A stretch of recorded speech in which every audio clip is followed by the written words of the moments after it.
Male infertility happens like it is a condition when the male is not able to make the female partner pregnant. So male fertility and like doing sex with the partner, these two are totally different topics, because many times you are able to have sex with your partner normally but you are infertile, or you might be very fertile but you are not having any sex drive. So these are topics we'll be again discussing in the next video.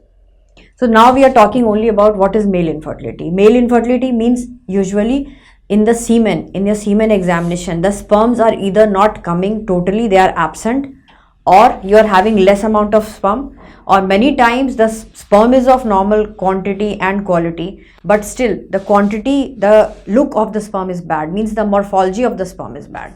So if you are having a deranged morphology of the sperm, or if you are having the quantity of the sperm is less, many times the ejaculate sample amount is also very less. So in that case also we have to see whether this ejaculate is containing how much sperms, what is the quantity of the sperm and what is the look of the sperm.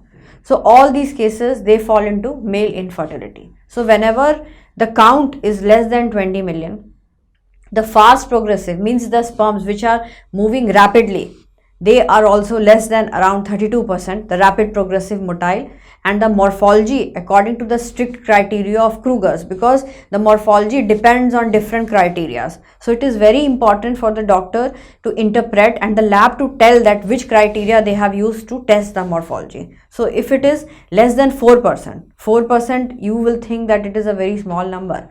But believe me, right now the male fertility is so much on decline, so patients are not having that much morphology also. So if it is less than 4%, then the patient falls into the category of male infertility. Then the patient needs assisted reproductive technique to make the female partner pregnant.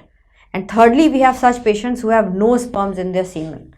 So these patients, they also require procedures like TISA, micro-TZ, and we are doing stem cell rejuvenation also in them if they have no sperm counts. So now coming to like how the male partner will come to know that the male partner is infertile. So what are the symptoms you will think that will come in your mind? Believe me, there are no such specific symptoms that will show that you are infertile. But still there are some signs that maybe you need a thorough examination early than other males.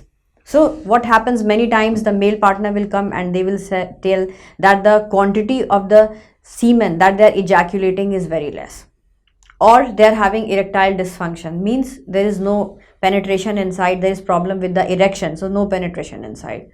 Fourthly, they have problems that the semen that is coming out is very liquid. They say there is no thickness in this, there is so much liquid. These are the common symptoms, that the signs that the patient presents in the OPD. The patient also complains many times that they have low sexual drive, that they don't want to have sex, because if you are not having sex with your female partner, then definitely how the couple is going to get pregnant. So these are some of the symptoms and signs in that you should come and show your IVF doctor, your infertility doctor, as soon as possible.